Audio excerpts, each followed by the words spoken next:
Terus ada yang nanya, "Der, rumah lu di mana?"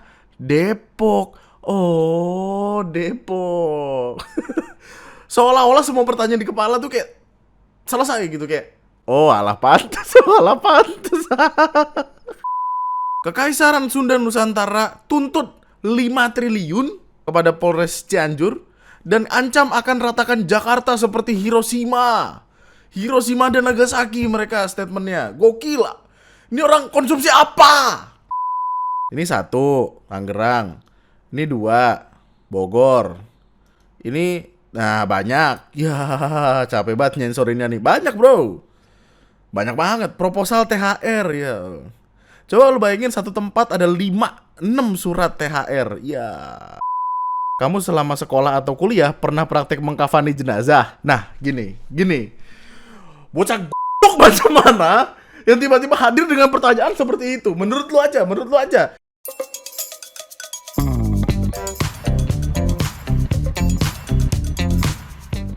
Hai, selamat datang di video gue kali ini dan selamat datang kembali di TNM. Selamat datang kembali di KDS BBS. Ketika dunia sedang baik-baik saja, padahal tidak ya kawan-kawan. Terkhusus kondisi perpolitikan di negeri kita tercinta ini. Bikin masalah, keluar masalah. Tiba-tiba ketahuan masalahnya apa. Rakyat rame, tiba-tiba enggak kok bukan yang itu, enggak jadi, enggak kita ke pahlawannya. Pemerintah akan selalu keluar menjadi pahlawan untuk kemudian bilang kayak enggak ada apa-apa kok negeri ini gitu. Coba lu bayangin, kayak di negara lain ya, cobaannya tuh ketika puasa adalah lapar, aus. Di sini loh cobaannya pemerintah, ya Allah. Kelakuan pemerintah jadi cobaan puasa, Mas. Tahun lalu enggak. Abang nggak ketahuan aja. Selamat datang di KDS BBS. Kita akan berusaha untuk mencari-cari apa-apa yang sekiranya menarik di internet. Dan tentu bahasan paling utamanya adalah Gilang Bungkus nantinya. Tapi kita akan mulai dengan yang kocak-kocak dulu, yang komedi-komedi dulu. Seperti contohnya ini. Ya. Ini tweet lucu banget loh men. Lucu banget. Tiba-tiba ada orang nge-tweet, "Woi, rumah gua kemasukan monyet." Ada monyet lagi di meja makan, berusaha ngambil makanan. Dan monyetnya gede loh men, cukup sterak gini. Gue nggak tahu antara mau nangis atau ketawa. Hebat anjing, kursi meja makan dijatuhin terus dia bawa kabur roti ayon gue, anjing sialan. Footage pas, oh ada footage pas nyolong roti ya. Dia makan, astagfirullahaladzim. Ayah dia makan, demi Allah. Ayah. Ya roti. Roti. Woi, roti. Enggak. Aduh, roti. Kok bisa rumah kemasukan monyet? Enggak gini, kan dia cerita ada monyet apa segala macem. Terus ada yang nanya, "Der, rumah lu di mana?" "Depok." "Oh, Depok." Seolah-olah semua pertanyaan di kepala tuh kayak selesai gitu, kayak, "Oh, Depok. Oh iya. Orang nggak jadi heran, entah kenapa gitu. Kesian banget Depok ya Allah. Oh, alah pantes. Oh, alah pantes. Depok. Semuanya normal di Depok, bro. Semuanya normal di Depok. Terus ini tuh sebenarnya jadi niatnya tuh buat jadi bahan komedi aja, tapi entah kenapa tuh jadi kayak nggak masuk akal banget, bro. Maksudnya gini, kita udah sempat mengenal Sunda Empire, apa Liaiden tuh apa sih, yang pokoknya kayak gitu. Dan gue kira itu udah gitu, maksudnya masa-masa itu udah lewat, ternyata masih ada, bro. Jadi gini, ceritanya keramaian ini datang dari IG 12 Maret lalu di Cianjur, Jawa Barat. Intinya ada orang yang ditangkap karena telah memalsukan STNK hingga sertifikat tanah. Orang-orang ini ditangkap nih. Tapi kemudian ternyata salah satu orang yang ditangkap itu adalah Jenderal Muda Kekaisaran Sunda Nusantara. Laporan awalnya itu cukup sederhana. Jadi kayak ada pemilik rental dari luar kota kehilangan mobil di wilayah Cianjur. Terus petugas melakukan pengembangan, ada mobil rental tersebut di desa Nagra, kecamatan Cianjur, dibeli sama seseorang. Nah, diperiksalah tuh, ternyata STNK sama mobilnya ini nomor rangkanya beda. Nih, nomor rangka kendaraan tidak sesuai. Jadi mereka nyolong mobil, terus mereka bikin surat-surat palsu buat dijual ke orang. Yang tentu dijualnya dengan harga murah mungkin. Nah, intinya kan pemalsuan. Ditangkaplah orang itu. Ternyata yang ditangkap adalah seorang jenderal muda Kekaisaran Sunda Nusantara. Masalahnya, karena jenderalnya ditangkap, Kekaisaran Sunda Nusantara tuntut 5 triliun. Nih, menuntut kepolisian 5 triliun kepada Polres Cianjur dan ancam akan ratakan Jakarta seperti Hiroshima. Hiroshima dan Nagasaki mereka statementnya. Gokil. Ini orang konsumsi apa? Sehari-hari makan apa? Ide dari mana itu? Polres Cianjur loh dituntut 5 triliun. Gue juga nggak tahu itu pengeluaran setahun 5 triliun nyampe apa kagak, tiba-tiba dituntut begitu. Waduh. Nih jelasnya ya. Penangkapan pria berusia 54 tahun ini bahkan membuat Polres Cianjur dituntut ganti rugi 5 triliun oleh Kekaisaran Sunda Nusantara. Tak hanya itu, kelompok ini mengancam akan membubarkan Negara Kesatuan Republik Indonesia dengan menyebut akan meratakan DKI Jakarta seperti layaknya Hiroshima dan Nagasaki di Jepang. Allahu Akbar, Allahu Akbar. Apa yang sekiranya dikonsumsi sama seseorang untuk tiba-tiba bilang gua ratain Jakarta. Menurut lu aja. Terus ya, kan gue ada penasarannya nih, maksudnya apakah ini sama seperti Sunda Empire beberapa waktu lalu gitu. By the way, rest in peace Lord Rangga. Ternyata bukan, ternyata berbeda. Pokoknya polisi sempat ada nanyain kayak apa sih Sunda Nusantara itu, apakah sama dengan Sunda Empire? Ternyata beda.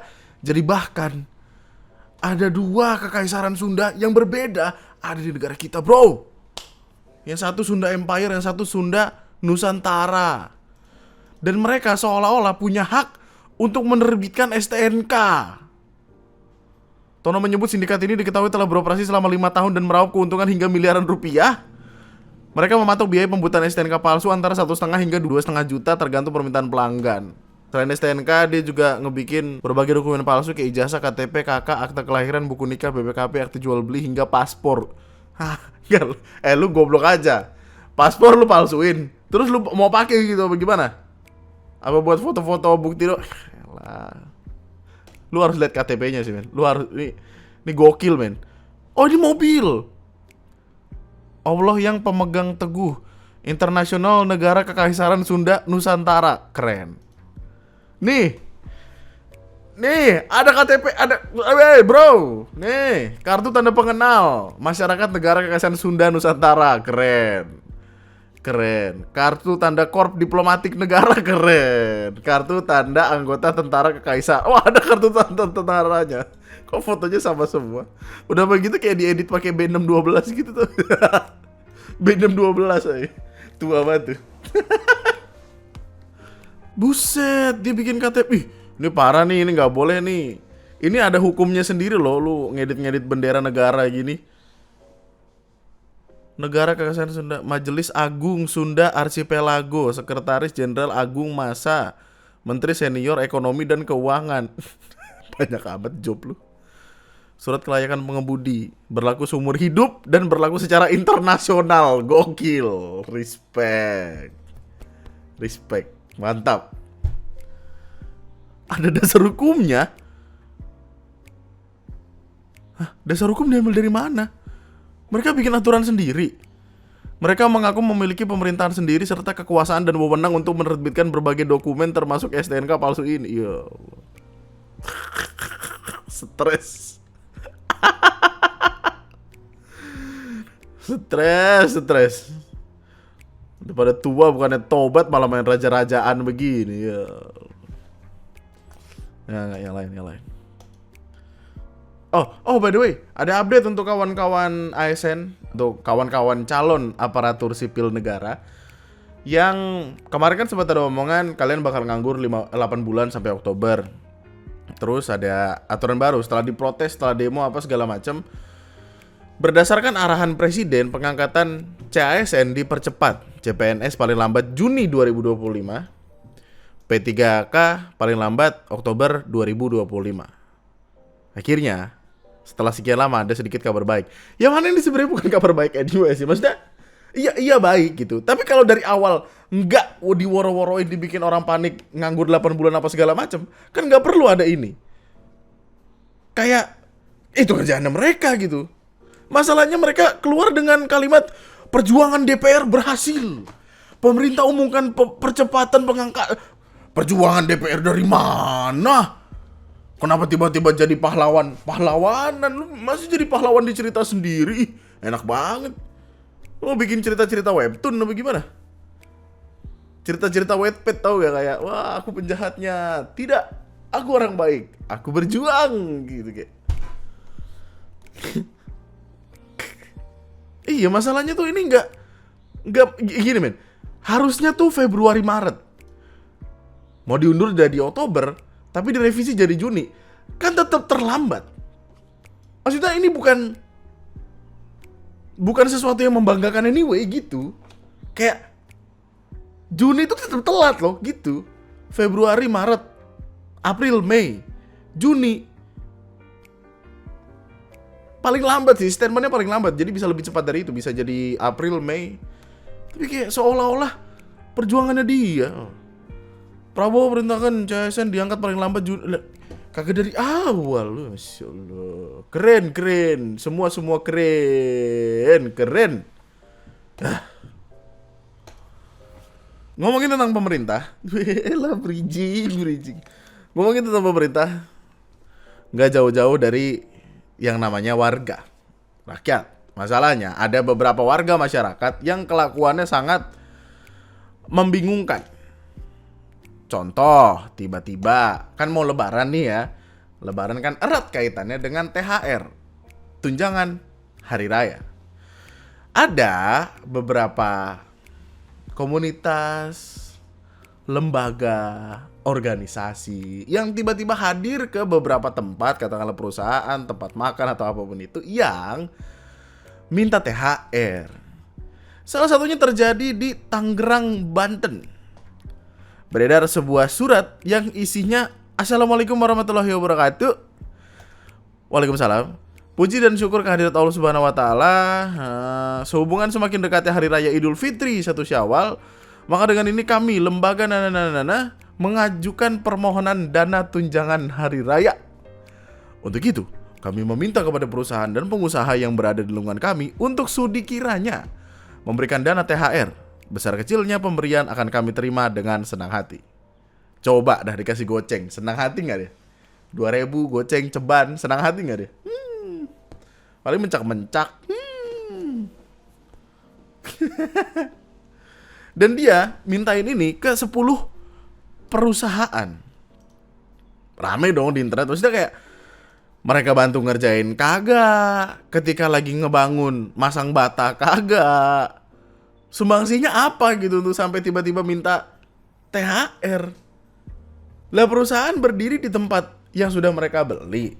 Setiap ada penjualan ada bagiannya yang pemerintah punya. Kenapa harus ngasih ke lembaga-lembaga ini gitu? Enggak seolah-olah kewajiban, yang padahal kan enggak. Tapi kayak karena ada surat ini kan seolah-olah kayak ditodong gitu, kayak aduh, ngasih nggak ya? Kalau nggak dikasih ntar diprotes ya. Mohon maaf ya Pak, ini kita kan mau lebaran Pak ya, istilah kata adalah Pak, maksudnya kan Bapak juga ada di tempat kami gitu. Bahasanya selalu gitu. Menjadi sorotan, diomongin sama orang-orang, diomelin sama orang-orang, sampai akhirnya ditarik surat ini. Ya ditarik. Kalau nggak ramai nggak ditarik ya. Kepala desanya panggil orang-orang itu, ketua dan anggotanya sudah saya panggil. Saya tegur karena menyebar surat tanpa sepengetahuan kepala desa. Diomelin deh. Enggak, untuk sekarang nggak, dengan zaman internet kayak gini, lu masih ngeluarin hal-hal kayak gini, nggak bisa kan? Mati karir yang ada. Masalahnya, gue yakin gak cuma satu, banyak. Ini satu, Tangerang. Ini 2 Bogor. Ini nah banyak. Ya capek banget nyensorinnya nih. Banyak bro. Banyak banget. Proposal THR ya. Coba lu bayangin satu tempat ada 5-6 surat THR. Ya. Dengan banyak yang kayak gini menurut lu kenapa pabrik-pabrik gede nggak ada yang mau buka di sini lagi? Ya, mereka lebih nyari opsi untuk ke Myanmar, Vietnam, Filipina, Kamboja. Kenapa? Gue nggak tahu di sana ada ormas atau enggak, tapi kayak maksudnya kemarin apa ya? Yang seharusnya kesini tapi nggak kesini gitu, kayak ada beberapanya gitu dan ngedengernya kayak ya pantes. Gue juga kayaknya kalau punya perusahaan nggak buka di negara sendiri. Capek banget pak, maksudnya setiap kayak mau lebaran THR, mau tahun baru sumbangan tahun baru, pabrik ada parkir, tiba-tiba ada orang ngejagain. Ya Allah. Asal lu tahu ya, ada satu kejadian, videonya udah kesebar, tapi gua nggak taruh di sini karena begitulah. Maksudnya ini ormasnya sangat terkenal. Mereka nggak dapat THR, sampai nutup pabrik. Pabrik ditutup, keren. Keren. Pemerintah bukan, apa bukan nutup pabrik, keren.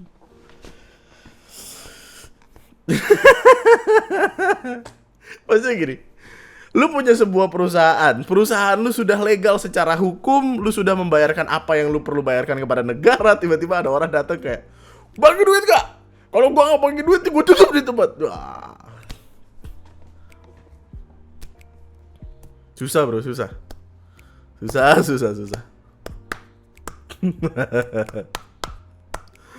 Tapi ada satu yang paling epic. Yang paling epic ini gue simpan belakangan, lu lihat. KPJ, Kumpulan Pengamen Jalanan Cirebon, Jawa Barat. Sumpah ketika ngedenger gue pertama kali, gue aja baru tahu kalau ada sebuah komunitas pengamen jalan, gue baru tahu sumpah. Permohonan bantuan THR. Assalamualaikum, waalaikumsalam. Mohon maaf lahir dan batin, sehubungan akan adanya Hari Raya Idul Fitri, kami sebagai anggota memohon bantuan sukarelanya dan dari bapak atau ibu sekalian yang terhormat selaku anggota dari bla bla bla bla bla, dengan sangat rendah hati berharap bapak ibu ingin berbagi rasa atau memberi THR. Dengan ini saya mengucapkan banyak terima kasih. Waalaikumsalam. Cirebon. Ada tanda tangan. Ada tanda tangan. Enggak, kata gue tanda tangan di sini ya. Kenapa tanda tangan tuh biasanya di bawah sini, Pak? Nih. Dan ini bisa jadi print-printan sembarangan aja sih. Maksudnya sangat tidak formal. Kopnya begini, kop suratnya begini. Kepada yang terhormat para pedagang kaki lima di ternyata tujuannya pedagang kaki, udah sama tanda tangannya begini. Untuk para pedagang kaki lima pula. Gue nggak tahu bagaimana lu ngeliatnya ya. Tapi gue sih ngerasanya pedagang kaki lima nggak pengen banget ada pengamen gitu, maksudnya kayak ya gak sih. Lu kan beberapa kali lu harusnya menemukan kan kayak pengamen dilarang masuk kayak gitu gak sih.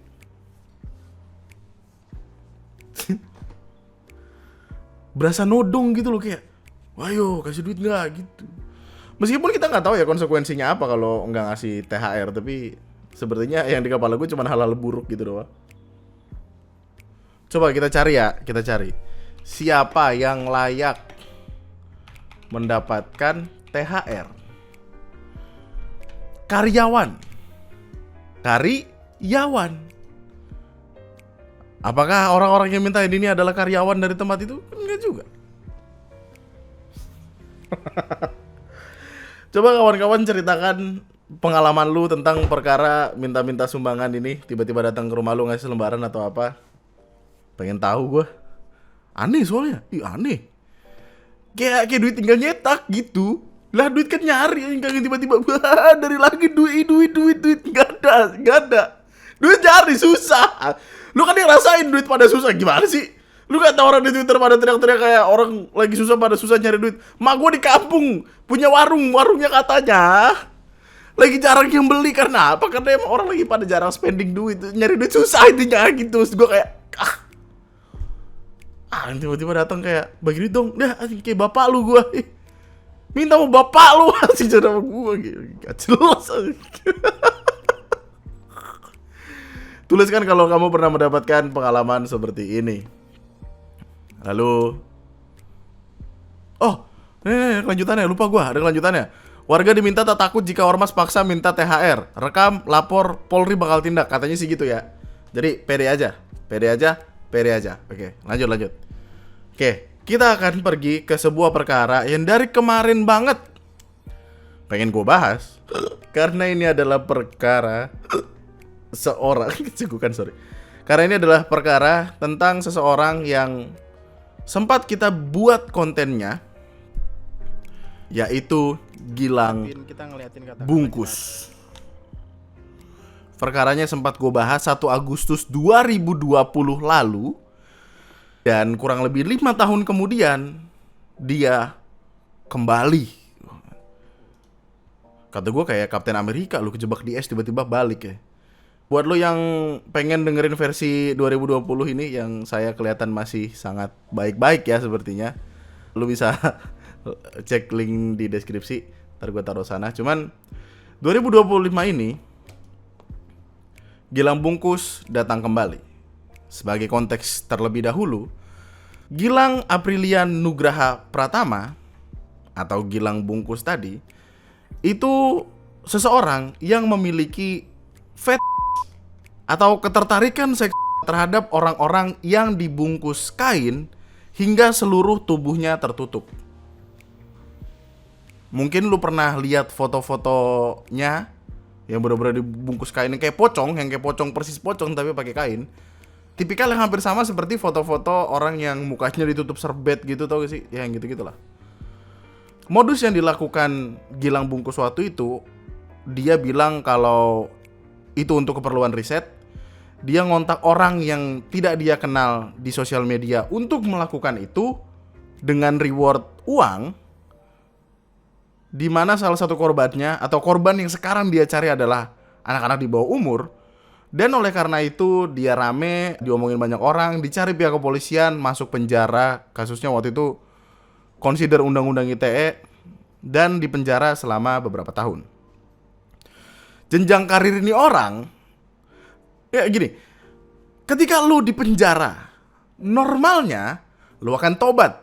Karena penjara adalah tempat untuk orang-orang jahat memikirkan semua apa yang terjadi, mempertanggungjawabkan apapun itu untuk kemudian keluar dan jadi pribadi yang lebih baik. Seharusnya itu, bukankah begitu? Tapi ini tidak terjadi kepada Gilang. Karena yang terjadi adalah Gilang kembali melakukan aksinya. Seolah-olah yang kemarin bukan apa-apa. Sidang Gilang Bungkus Jarik digelar didakwa 3 pasal ini. Pasal yang dikenakan adalah Undang-Undang ITE tentu, Undang-Undang Perlindungan Anak tentu, dan yang ketiga pasal 289 tentang perbuatan cap. Ada 3 pasal. Gue kira cuma 1. Dia sempat dihukum 5 tahun 6 bulan penjara oleh Pengadilan Negeri Surabaya. Tapi setelah keluar, harusnya 5 tahun 6 bulan, tapi kayaknya dipercepat ya. Oh enggak, kasusnya karena dia masih, jadi kayaknya dia masih di dalam tapi udah gini. Gua jelaskan urutannya ya. Intinya kan dia di penjara, dapat vonis 5 tahun 6 bulan itu. Tapi dia tiba-tiba muncul dan sempat menjadi omongan di bulan Desember 2024. Di mana wujudnya seperti ini. Di tahun 2024 ada akun Twitter Audi Siswanto yang membahas kembalinya Gilang Bungkus. Karena apa? Karena Gilang kembali melakukan aksinya dengan mencari korban baru. Dan rata-rata ya gitu. Memulainya dengan halo dek, ada WA, ada, boleh minta dek lanjut di WA.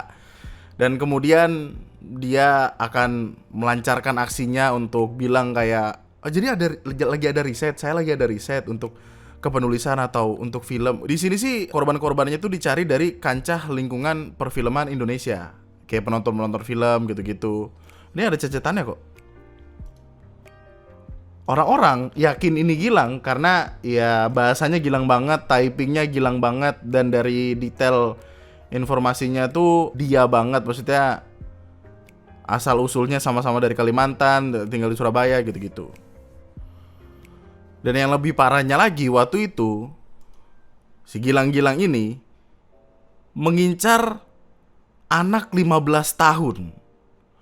Manusia saat ini nyampah di grup gua, nyuruh make kain jarik pula ke anak 15 tahun. Emang tobat goblok, udah pernah dipenjara juga. Di awal-awal Desember ini banyak orang yang sempat merasa pernah dicet juga. Dan dari sinilah kesadaran orang-orang kalau Gilang is back. Sempat foto sama Ernest Prakasa. Iya. Nih, ini Desember ya. Ini masih sabar. Ini pelan-pelan aja. Ini masih di Desember. Ini kemunculan awalnya dia lagi setelah keluar dari penjara. Dia balik lagi. Jadi buat yang nggak tahu kasus sebelumnya, hati-hati kalau kena modus aneh dari dia. Orangnya kapok enggak, kambuh iya. Tahu kasus soal Gilang yang sinefil kain jarik itu? Tahu udah lama kan? Dia muncul dan berulah lagi, Mas. Pengennya sih disebarin ke grup-grup film buat hati-hati karena korbannya udah ada lumayan banyak di DM gitu.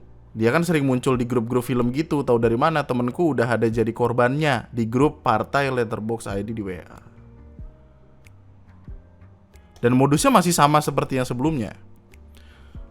Kain panjang, kamu tahu kain batik yang panjang nggak harus beli kok, biasanya ada di rumah semua. Kalau ada di rumah bawa aja, kalau nggak ada kain jarik bisa dipakai kain panjang apapun yang sekiranya cukup buat bungkus badan kamu. Beuh! Hih, merinding gue geli. Orang-orang mulai ada ketakutan. Orang-orang mulai merasa nggak aman. Apalagi orang-orang yang memang punya saudara atau adik yang masih di bawah umur. Ketemu lanangan-lanangan gatel dengan aneh gini gimana? Halo bang, halo dek, terima kasih. Oke, kamu masih kelas 12 SMA di mana dek? Terus kayak, iya benar, saat lagi mapel Pak I. Enggak sih, lagi tidur aja. Oh ini kayaknya nanyain perkara pocong-pocongan itu. Oh kirain salah fokus ke kainnya. Hah? Salah fokus ke kainnya? Blow on lu. Nah di Januari 2025, tadi kan Desember 2024 part 1, ini part 2 Januari 2025. Tiba-tiba keluar manifest kayak gini. Yuk yang mau tanya-tanya atau bincang-bincang untuk menghabiskan malam. Halo, aku baru saja keluar dari penjara setelah menjalani masa hukuman sekitar 3 tahun 7 bulan, subsidiar 3 bulan. Vonisku sendiri 5 tahun 6 bulan, subsidiar 3 bulan. Untuk kasusnya intinya aku kena UU ITE. Selama masa penahananku, aku sudah berada di 3 lokasi penjara sejak awal kali aku ditangkap. Ini maksudnya secara deskripsi, ini dia banget kan? Dan dia tuh kayak punya NPD berlebih, narcissistic personality disorder. Sampai dia keluar dengan kalimat, bagi teman-teman yang ingin bertanya-tanya perihal bagaimana kehidupan di dalam penjara dipersilahkan. Aku akan jawab sesuai pengalaman bla bla bla bla bla bla. Jadi kayak orang ini tuh merasa dunia berputar di dia gitu. Ya kan aneh banget lu. Terus banyak orang yang berusaha mendibang kayak alasan kenapa sender ini dicurigai Gilang bungkus. Karena hukumannya sama, terus orangnya sempat nge-share KRS dan sama banget kayak Gilang bungkus. Terus hobi nonton film seperti halnya Gilang bungkus. Spesifik banget. Orang blow on banget ya. Dia jadi penjahat tapi blow on gitu. Ciri-ciri tulisannya, typingnya sama, domisili juga sama, Kalimantan, kuliah di Surabaya, yang gitu-gitu. Nah terus ada pertanyaan, kenapa kita harus peduli sama manifest ini? Kan ini cuma tanya jawab. Bukan itu concernnya. Concern utamanya adalah dia membuka forum untuk orang-orang dari manapun ngechat dia, untuk bisa dia pilih siapa yang sekiranya bisa menjadi korban selanjutnya. Dan dari banyaknya opsi yang mungkin dia terima, mungkin akan ada 1, 2, 3 korban. Dia tuh kayak lagi kayak orang mau ngejaring ikan gitu loh. Dan itu yang harus diwaspadai. Karena apa? Karena korban yang dicari itu orang-orang yang memang di bawah umur. Lo kalau lihat komen-komenannya, ini Desember 2024 ya, fallback D. D asal boleh fallback. Intinya tuh dia nyari orang-orang yang sepertinya di bawah umur yang mungkin menurut dia masih bisa dimanipulasi atau apa segala macam untuk bisa menjadi korbannya. Dan itu red flag, men. Serem banget. Jadi berdasarkan pola dan historical tersebut adalah sangat wajar jika kepopuleran manifest tadi membuat kekhawatiran. Bahkan akan dijadikan gerbang untuk menggiring anak-anak di bawah umur untuk mutualan dan berlanjut di DM seperti yang sudah-sudah. Dan gongnya adalah ini. Maret 2025, Gilang kepergok kembali beraksi. Ada sebuah akun di Twitter yang ternyata sempat nontonin video gue yang 2020 lalu. Terus dia tahu perkara Gilang juga salah satunya dari gua. Dan dia tiba-tiba di-approach sama Gilang, yang kemudian beruntungnya dia pintar dan dia mencoba untuk mengorek informasi untuk memastikan ini Gilang atau bukan. Sampai akhirnya ketahuan beneran. Pokoknya tweet ini berisi tentang TS yang dengan tenang dan sengaja meladeninya untuk mengumpulkan bukti-bukti kelakuannya. Oke. Halo semuanya, saya mohon bantuan kalian perlihat Gilang bungkus. Dia baru aja ngechat saya dan akhirnya juga nge-approach teman-teman saya. Semua isi chat yang sempat saya simpan akan saya letakkan di sini dan mungkin kalian akan dapat lihat gimana cara si dia menarik korban. Oke. Awalnya si ini nemu saya yakni di salah satu kompetisi menulis cerpen. Saat pengumuman pemenang, poster winner announcement-nya ini saya share ke Instastory. Lalu si penyelenggara minta di tag, saya tag dan mereka repost. Nah dari sanalah si ini bisa nemuin akun IG saya. Karena apa? Karena dia ternyata adalah salah satu pemenang. Jadi ada banyak kategori. Juara utama, juara harapan, top 10, pilihan editor. Dan Gilang dengan skill nulis yang gue gak tahu kayak apa, gue jujur gue harus tahu tulisannya dia kayak apa, menang juara 1 pilihan editor. Gilang Aprilian Nugraha Pratama dengan judul Paripurna, Kisah Cinta di Antara Dunia dan Indra. Orang kayak gini menang lomba bro, bingung gua. Gak lama setelah penyelenggara nge-repost story, tiba-tiba ada notif follow dan komen, nyuruh ngeliat isi DM dan minta fallback. Di DM beberapa hari dia rewel banget, aneh, saya udah curiga kalau ini ada maksud lain. Maksud positif, pikiran di awal. Terima kasih fallbacknya, D. Lu siapa ya halo D? Emang lu berseragam? Emosi. Oke siap, sekali lagi selamat sama-sama bang. Dirimu juga selamat ya. Mungkin cuman untuk mengucapkan selamat. Tapi sih dia cuma ngechat hal yang berulang-ulang, jadi gak saya tanggepin. Pikir awal emang orang random aneh aja sih. Larut berhari-hari. Dan akhirnya sih dia minta lanjut ke WA. Capek juga saya digituin di IG. Mungkin di WA akan lebih jelas apa maksud tujuannya. Sore deh, kamu jurusan sastra Inggris ya? Iya. Aku boleh lanjut tanda tanya? Iya pak. Wah kamu lama banget off-nya, boleh kita pindah ke WA. Ada banyak yang mau aku tanyakan dan jelaskan. Bro, gini bro. Ini aja ya. Ini tips aja ya. Saran. Kalau misalkan ya, ada cowok ngechat cowok lain pakai bahasa D, jangan dibales. Dikasihlah sama TS nomor WA. Pikirnya mungkin kenalan dari lingkup literasi, nggak mungkin ada hal yang aneh-aneh. Ya mentok-mentok kalau emang aneh paling ngajak join MLM ya. Terus dia langsung ngechat nih setelah dikasih nomor. Ini semua pertanyaannya terkait proyekku ya. Jadi kamu nggak usah bingung. Setelah pertanyaan ini nanti akan ada penjelasan baru pelaksanaannya. Oh ya jangan panggil Pak, aku tidak setua itu. Oke. Oh iya, aku menghubungi kamu sejak awal dengan ramah. Harapanku kamu juga bisa menanggapi chatku dengan lebih ramah, dalam artian tidak secuek itu. Nah, kawan-kawan, ini yang biasa kita sebut manipulatif dan guilt tripping, ya. Dia membuat kita seolah-olah kita bersalah dengan tidak menanggapi chat dengan baik, ya padahal emang lu nya aja aneh. Lu aneh. Ya gimana sih? Mulai omongan dengan nih, terima kasih fallbacknya D. Untuk cowok ngechat cowok lain pakai D itu kayak aneh banget lu. Apa kayak bro gitu, apa nggak usah pakai embel-embel panggilan gitu. Ini saya nggak tahu tujuannya, entah apa, sekedar perkenalan juga nggak ada, sementara ada pekerjaan dan juga tugas kuliah yang harus saya urus. Bagaimana aku bisa lanjut menjelaskan dan memperkenalkan diri kalau kamu sejak awal sudah susah dihubungi dan tanggapannya tidak ramah? Anjing aneh lu. Gelibat gua. Apa sih? Gua kalau ada cowok ngechat gue gini, gue blokir langsung aja kayak. Coba sejak awal kamu tanggap dan membalas dengan ramah. Aku sudah selesai memperkenalkan diri dan menjelaskan. Oke. Perkenalkan, aku Aprilian Pratama. Oh, tidak menyebut dirinya Gilang. Oh. Aku dari Surabaya, sekarang domisili di Kalimantan. Setelah melanjutkan studi, aku sekarang punya rutinitas sebagai seorang penulis lepas dan tengah mengerjakan salah satu proyek tulisan. Oke. Di sini seuzon saya mulai hilang karena sesuai dengan ekspektasi di awal, maksud dan tujuannya nggak jauh dari dunia kepenulisan. Saya tergiur, ingin tahu dan pengen gabung ke proyek tulisan yang dia sebut tadi. Tapi pembahasan tentang kepenulisan hanya sebatas itu aja, selebihnya ngebahas isi busuk otaknya dia. Oke. Apa yang dapat saya bantu terkait kepenulisan juga atau bagaimana? Jadi ini aku mau bertanya-tanya sejumlah hal sebelum menjelaskan dan pelaksanaannya. Semua pertanyaan ini terkait penjelasannya, jadi kamu tidak perlu bingung. Dari pertanyaan pertama, saya udah langsung sadar ini orang siapa karena dulu ngikutin juga kasusnya gimana. Tapi kalau saya udah kabur, ngeblok dia di sini, si Tai pasti akan tetap neror. Dan saya nggak punya bukti cukup untuk nyatain nih orang beneran Gilang Bungkus atau enggak. Good job bro, good job. Satu persatu aku ajukan, Dek. Kamu selama sekolah atau kuliah pernah praktek mengkafani jenazah? Nah, gini. Bocah macam mana yang tiba-tiba hadir dengan pertanyaan seperti itu? Menurut lu aja. Temen lu bukan lu kenal di IG, tiba-tiba nge-DM nanyain pernah praktek ngafani jenazah gak? Kayak apa menurut lu? Anjing aneh banget kan? Enggak pernah. Baik. Jika selama sekolah ada prakteknya dan kamu ditunjuk sebagai model untuk dikafani, apakah kamu bersedia? Tergantung. Jika memang harus diharuskan, tidak ada rasa takut. Enggak percaya setan juga, Pak. Baiklah.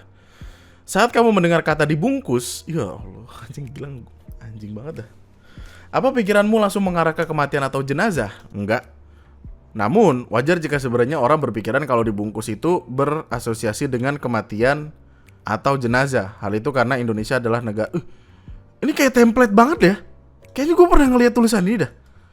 Hal itu karena Indonesia adalah negara mayoritas muslim yang mengenal pembungkusan atau pengafanan untuk jenazah. Coba aja kamu ke Jerman, Prancis, atau Amerika, mereka tidak akan terlintas dalam pikirannya bahwa orang yang dibungkus itu sama dengan mati.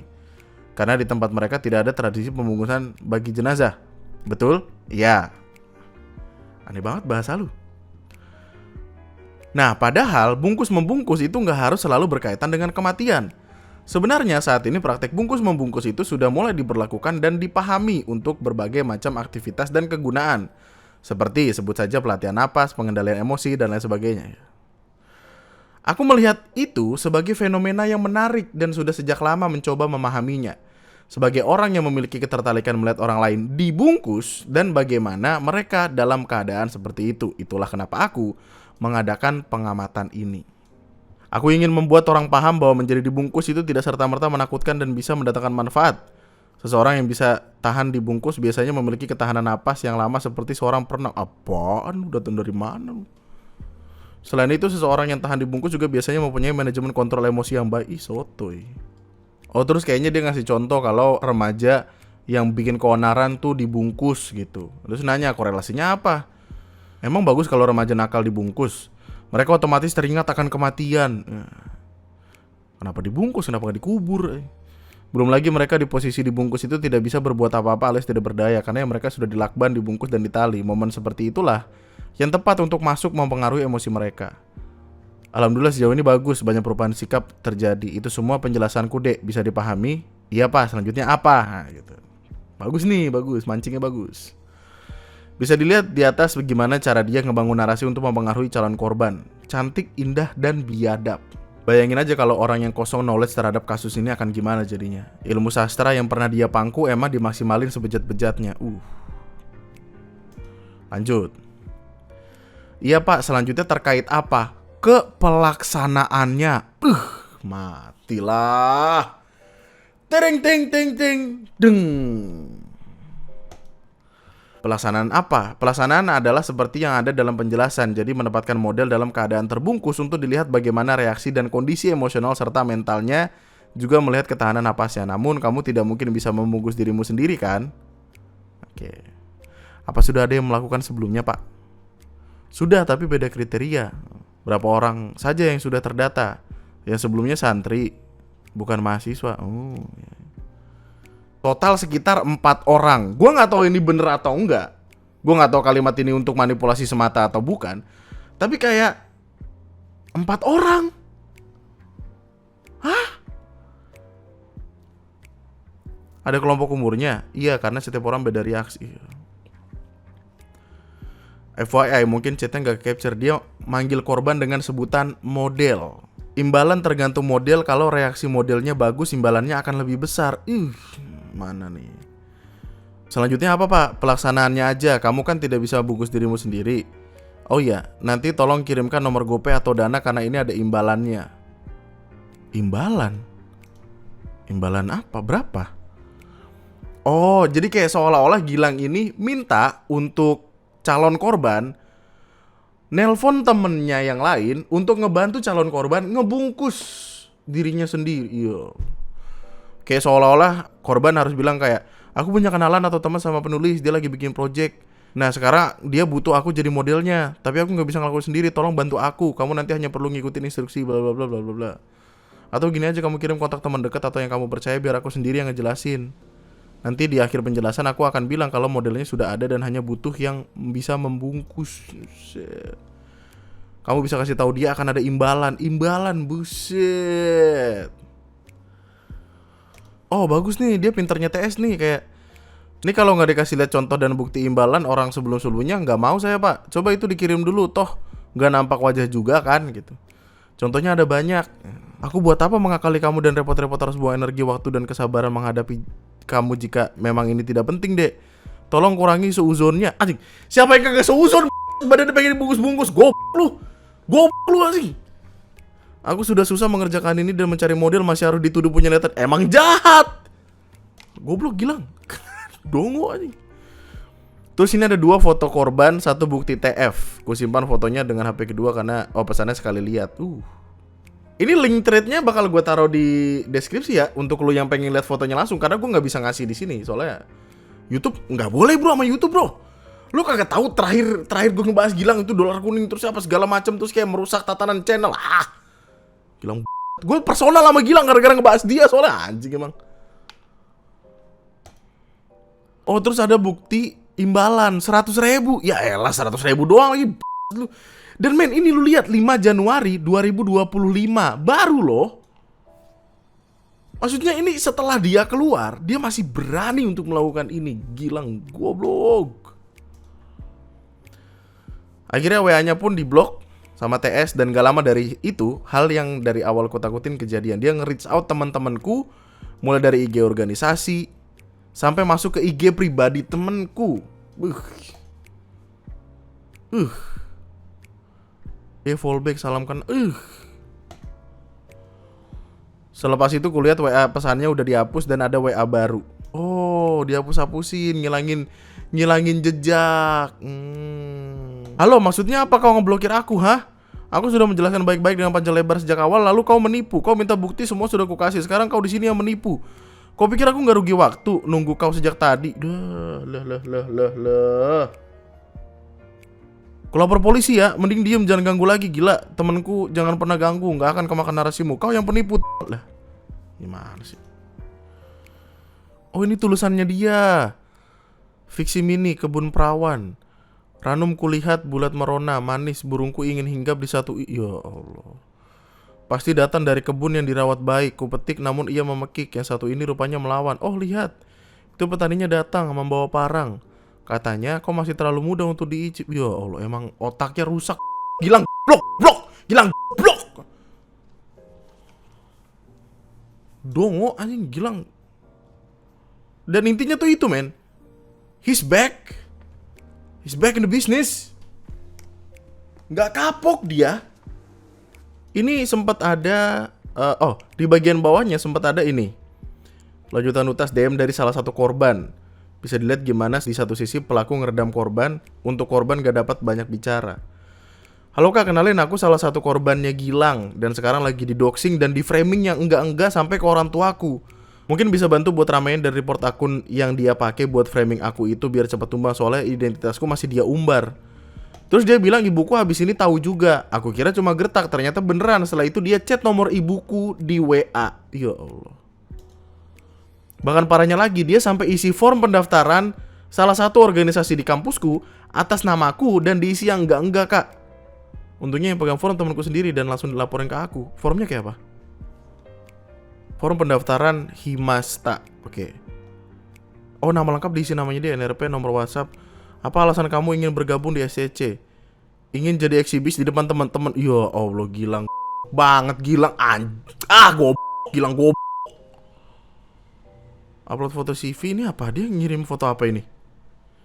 Sebutkan kesibukan kamu 2 semester ke depan. Scene BDSM, minum air kencing, eksibis di mall, eksibis. Ya Allah. Bocah ini idih. Gak jelas dah. Oh ini awal mula ini 2016 ya. Ini 2016 cerita dari salah satu korban. Assalamualaikum dia, maaf kakak baru confirm pertemanan. Boleh tahu sudah nge-add sejak kapan? Wah sombong ya dek, pikiran awalku. Apa sih lo tiba-tiba sombong dek kok? Goblok. Ya gitu, dia tanya kakak dibalas nanggung kak ada kelas. Oke. Ya lah deh sombong banget, itu aku ada tanya kamu sesuatu.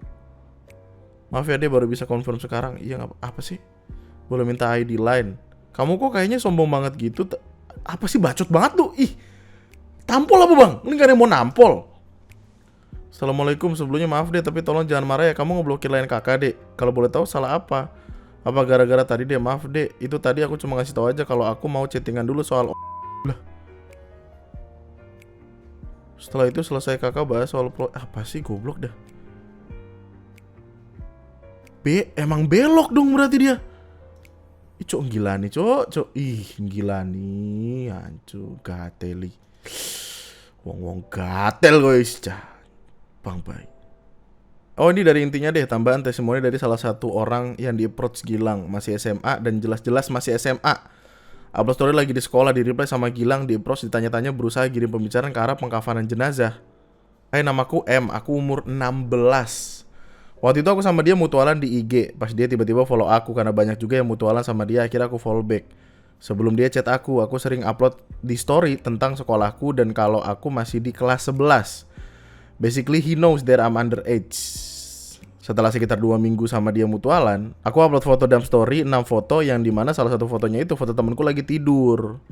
Fotonya itu muka dia merem 0,5 itu maksudnya lebih lebar gitu, lebih luas gitu dari atas.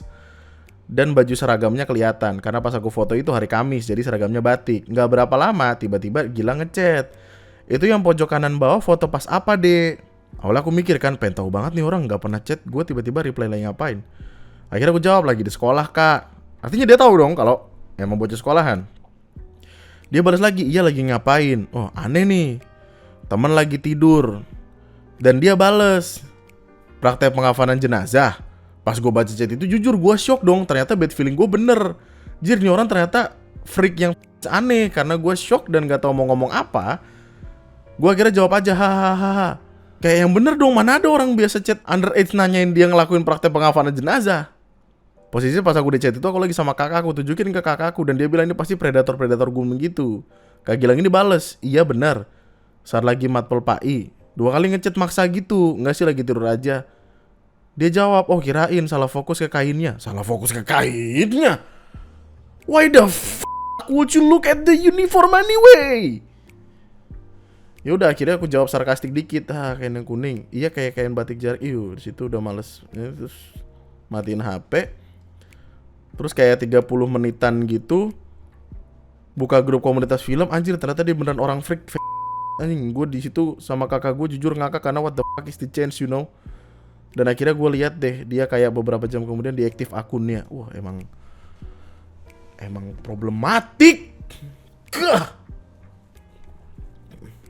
Oh ya, by the way kan dia tadi sempat ada menang ini kan, dia sempat ada menang lomba gitu kan. Terus akhirnya diturunin kayaknya fotonya. Soalnya gue cari nggak ada yang pilihan editor itu. Terus dari pihak penyelenggara lomba menulis itu keluar klarifikasi. Sehubungan dengan informasi yang kami terima mengenai salah satu pemenang kompetisi, kami ingin menegaskan bahwa semesta bercerita tidak mentoleransi segala bentuk kekerasan atau tindak yang merugikan orang lain. Kami telah mengambil langkah tegas dengan mencabut status pemenang yang bersangkutan. Keputusan ini kami ambil setelah mempertimbangkan berbagai informasi yang kami terima, bla bla bla bla bla bla. Gue sih kasihan ya, maksudnya ini yang ngebikin lomba kena juga anjir. Dan udah, kabar terakhirnya ya itu aja. Belum ada penelusuran lebih lanjut. Gue nggak tahu ini kelanjutan dan endingnya nanti akan seperti apa. Cuman yang gue tahu pasti, men kita harus hati-hati men. Jaga adik-adik lu, saudara lu, orang-orang yang lu kenal supaya nggak ketemu manusia-manusia kayak Gilang. Sosok penelitian, goblok banget. Manusia nggak jelas bro. Kata gue tobat, orang bukannya tobat malah lanjut part 2, nggak jelas lu. Aneh bet aneh.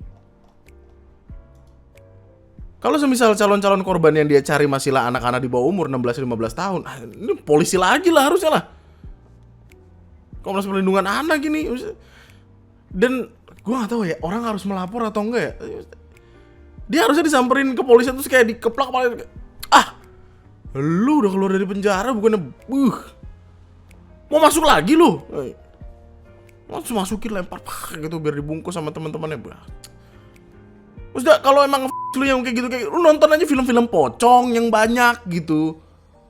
Lu tonton live orang jualan kain kafan gitu. Maksudnya nyari-nyari korban hasil manipulasi semua. Jelas banget. Belum ada kabar selanjutnya men. Dia gimana? Intinya berhati-hatilah dengan itu. Dan asal lu tahu ya, komunitas itu banyak men. Enggak like, gue serius ngomongnya. Mungkin kalau pribadi orang yang punya masalah kayak gitu, ya itu Gilang. Tapi di luar sana ada orang-orang yang kayak semacam membentuk sebuah komunitas untuk melakukan bungkus-bungkusan itu. Dan banyak. Sama hal seperti orang yang serbet ditaruh muka gitu-gitu loh. Banyak. Coba ini di Facebook loh men. Udah kenceng banget nih, tinggal dibungkus jarik biar tambah jos, dibukanya besok aja. Terus kayak komen-komennya, itu sampai hanta. Itu bungkusnya pakai apa? Pengen nyobain, mantap. Mau dong digituin. Wah enak banget tuh, apalagi ditambah jarik. Pengen nyoba, mau. Banyak men orang stresnya men. Banyak.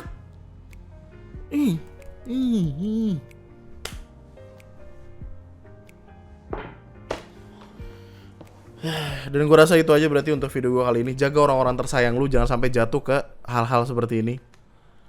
Nggak masuk di akal emang semuanya, nalarnya pada kagak ada. Gila.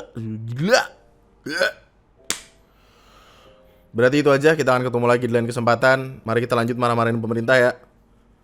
Siapa lagi yang bisa dimarah-marahin kalau bukan pemerintah? Lu bikin rapat malam-malam di sebuah hotel, padahal lu punya gedung, orang nggak boleh ada yang lihat, tidak disiarkan.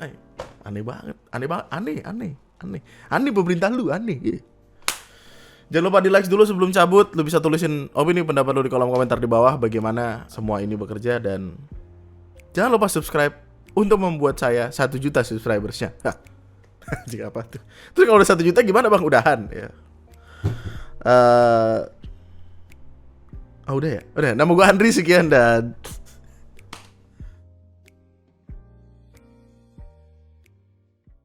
coba lu bayangin orang-orang kayak Gilang ini nonton bioskop film pocong.